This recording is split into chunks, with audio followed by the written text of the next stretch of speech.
So speaking of Roxbury and all things Roxbury, we talk about getting tours of the community. Well, many of us, we've gone on the Freedom Trail in downtown Boston. We've gone on those duck boats. But what about tours of Roxbury? Well, we actually found a local man who started up a walking tour of Roxbury, where it is the heart of Boston's black culture. Take a look. Named for its rocky soil, Roxbury is rich in history and culture. This is to me, one of the best neighborhoods in the city of Boston. Also one of the oldest neighborhoods in the city of Boston. I caught up with Colin Knight, who started up Live Like a Local Tours Boston, to be our tour guide for all things Roxbury. Starting with history, Roxbury was founded in 1630. The Puritans of the Massachusetts Bay Colony first settled in the area. Among them was Thomas Dudley, the second governor of the colony. You'll notice the Dudley family name throughout the area, but recently Dudley Square was renamed to Nubian Square. Because people feel like, he might have been a slave owner, and this has been the epicenter of black culture since the 1960s, we felt like, as a community, that it should be Nubian Square instead of Dudley Square.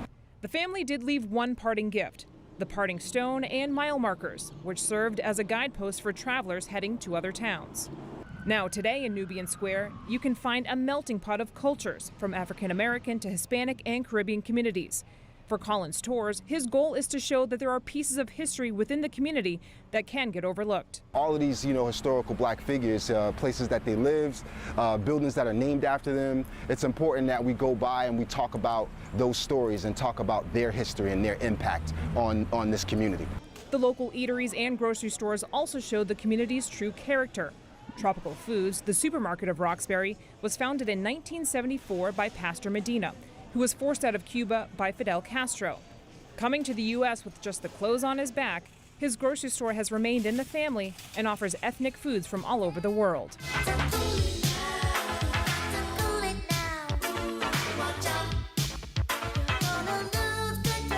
While small, Roxbury has helped produce some big celebrities.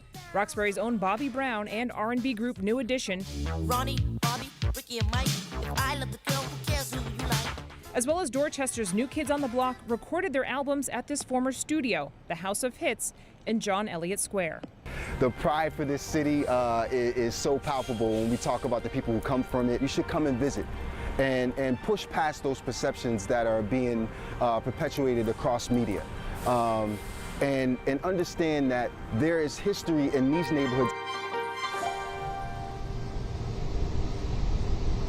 All right, and Colin, he is so passionate about his community that he was born and raised in. And so one of the things he does with his tours is pretty interesting. He says that the money that he gets from people taking his tours, he takes people to the restaurants in the community, and he uses some of that money that he gets from his tours to buy food at those local restaurants so that people can try them and really get something out of the tours and really try new foods, see new places, and learn new things. And so Colin, very passionate. He also talks about a lot of the generational wealth here within Roxbury, where these businesses have been here for decades, passed along through families, and we've seen it with that Tropical Foods grocery store. He talks about it with the Silver Slipper restaurant, and we just see these businesses that are passed down that he says he used to go to these places with his mom when he was a young boy, and so now he's turning the tables and he's taking people on his tours and going to those same businesses to try again and educate people about the community and about Roxbury.